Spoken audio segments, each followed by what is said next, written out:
Welcome and thank you for joining Oil and Gas 360. We're here at EnerCom's London Oil and Gas Conference with Rob Turnham, President and Chief Operating Officer at Goodrich Petroleum. Thanks for joining us, Rob. Thanks, Brian. The buzz has been around the Tuscaloosa Marine Shale this year. Approximately 25% of your CapEx is going to be allocated there this year. What do you hope to accomplish on both your operated and non-operated programs?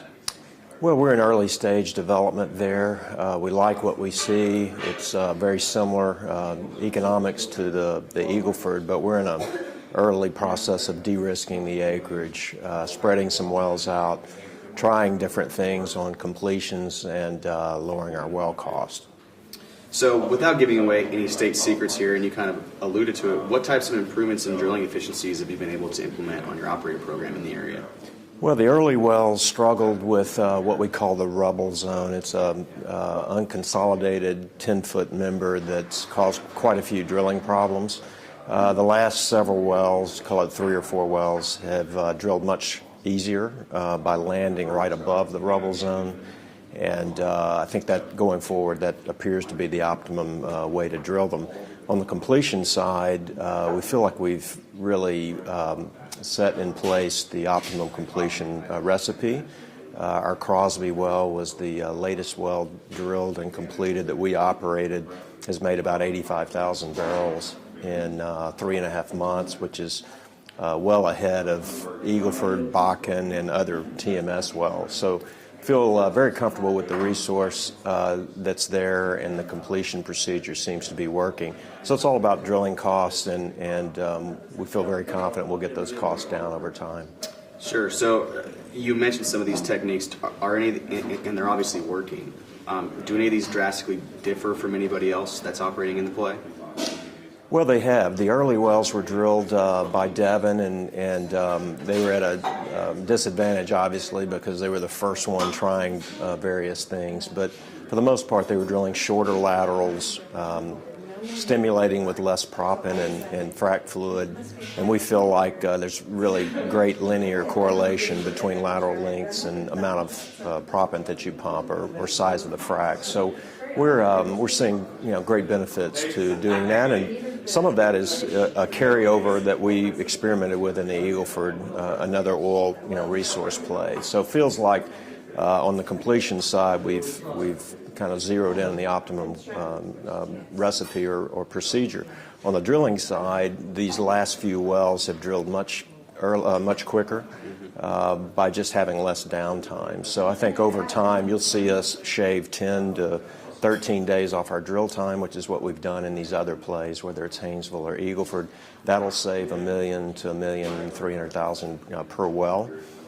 We think we can further reduce our well costs by pad drilling, zipper fracs, multiple wells off of existing pads, save on common facilities, etc. So it feels very good. The resources there and our costs are coming down, which is going to create really good economics for the play. Sure. So it sounds like it's trending in the right direction.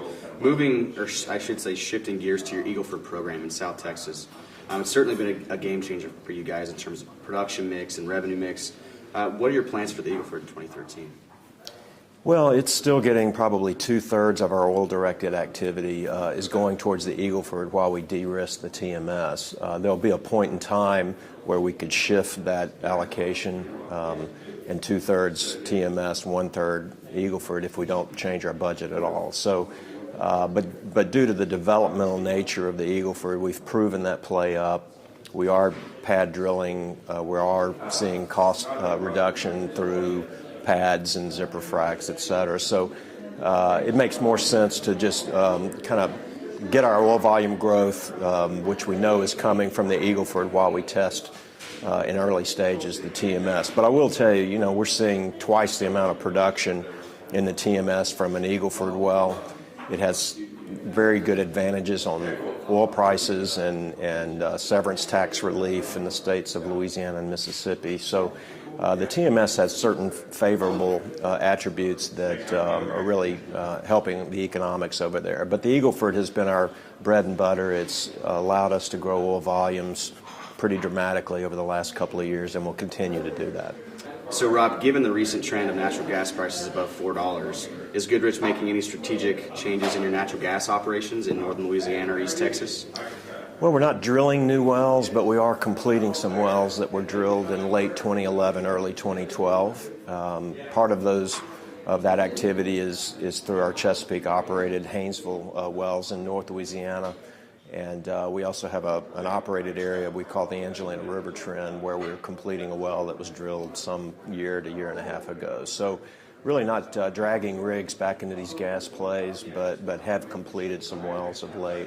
And we'll continue to do so over the next month or two, which will allow our gas production to grow by about 10% fourth quarter 12 to fourth quarter 13. But for us going forward, it's all about rates of return, and we're going to allocate our capital based on the highest rate of return projects, and the luxury that we have with the oil plays generating, call it 50-55% minimum IRR, or rates of return.